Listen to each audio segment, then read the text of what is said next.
Vous êtes-vous déjà arrêté pour vous demander si la douleur que vous ressentez a vraiment un but? Dans la vidéo d'aujourd'hui, nous verrons la douleur non pas comme un fardeau, mais comme une puissante opportunité de transformation spirituelle. Cela semble contradictoire, n'est-ce pas? Mais préparez-vous, car le long de ce chemin, vous découvrirez des vérités percutantes que beaucoup hésitent à affronter et la façon dont notre lutte interne peut façonner qui nous sommes. La bonne nouvelle, c'est que vous n'êtes pas seul dans cette bataille. Il y a des leçons bibliques qui nous fournissent des outils pour naviguer dans ces eaux turbulentes et trouver de l'espoir dans les difficultés.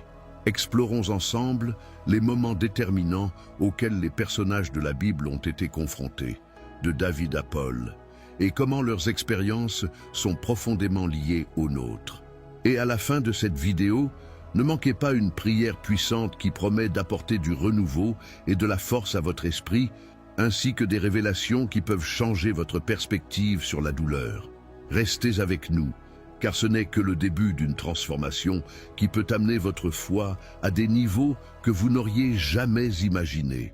La vie est comme une grande scène où chacun de nous joue un rôle fondamental. Parfois, les scènes qui nous sont données sont joyeuses et pleines de lumière.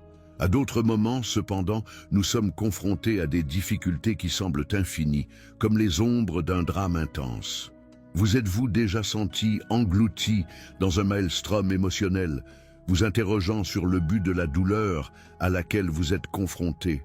En ce moment de réflexion, je vous invite à vous permettre d'explorer l'idée que chaque défi que nous rencontrons a une signification profonde et particulière, qui nous façonne d'une manière que nous ne comprenons souvent pas au premier coup d'œil.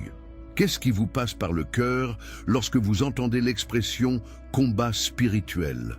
Le combat spirituel est une réalité souvent négligée dans la vie moderne. Cependant, la Bible regorge de références à cette lutte intérieure et extérieure où le bien et le mal se disputent sans cesse nos âmes. Dans Éphésiens 6:12, nous lisons « Car nous avons lutté, non contre la chair et le sang, mais contre les principautés, contre les puissances, contre les princes des ténèbres de ce monde, contre les armées spirituelles de la méchanceté dans les lieux célestes. » Ces paroles font écho à la vérité que nos difficultés ne sont pas de simples coïncidences ou accidents en cours de route, mais font plutôt partie d'une lutte constante entre des forces opposées. Historiquement, le peuple d'Israël est un exemple frappant de cette lutte.